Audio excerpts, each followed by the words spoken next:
This fall, Hoboken is stepping up its commitment to arts education in a big way. The city is expanding its popular youth art programs to include more classes, more locations, and new offerings for special needs students. Joining us now is Annie McAdams, Creative Director and Public Art Administrator for Hoboken's Department of Cultural Affairs, to talk about the programs and what families can look forward to. Good morning to you, Annie. Good morning. Thank you for having me.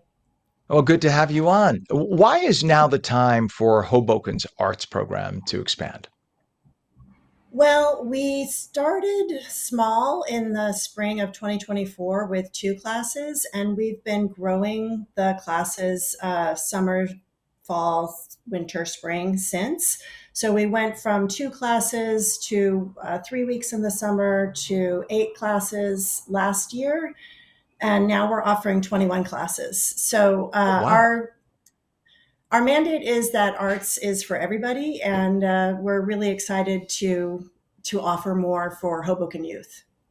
And it's such an art filled town. I mean, there's music. You got the beautiful inspiration of the skyline of New York right in front of you. Hoboken is the closest point from New Jersey to Manhattan. It's only, I guess, a mile right across the river, that unobstructed view. Yeah. Now, it's beautiful. It's an amazing town, full of soul. You've added new offerings for children and young adults with special needs. So, why was that such an important priority? Well, we offered one class last fall, and that was a parent who was teaching for us who said, I would like to offer a class for special needs kids.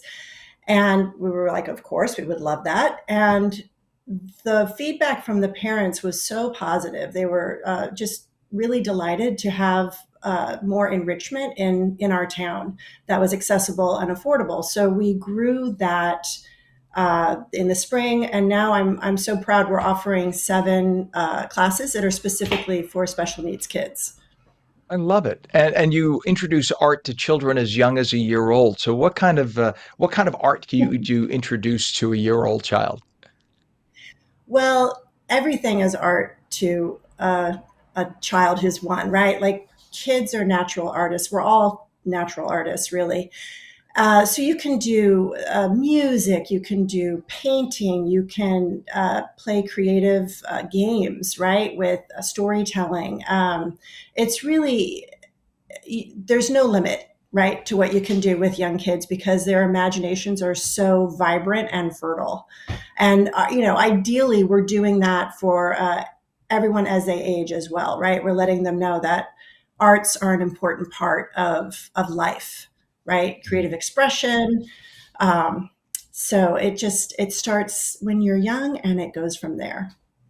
I have a friend who's an amazing artist, an amazing painter from Los Angeles. And he says that art is a human's ability to make an impression on the world that lasts beyond his or her life. And he said, I like to look at my paintings as the imprint of the snapshot that's in my head, because there's no way to do that electronically right now. Someday there will be a way to imprint it electronically, but for now I got to use my hand and paint it out. So I found that fascinating, just a great insight into the way the artistic brain works. Now, your lineup includes creative writing, sewing, fashion, upcycling. How do these programs help build skills?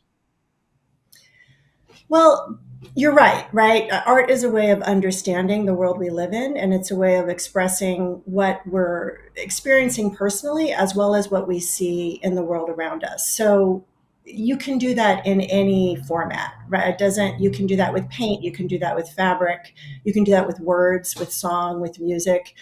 Additionally, exposure to the arts and engagement in the arts just teaches so many other life skills that are transferable to uh, any experience, any situation. So understanding how to communicate, understanding how to work with other people, problem solving, figuring out trial and error, making mistakes until you are where you want to be with what you're working on.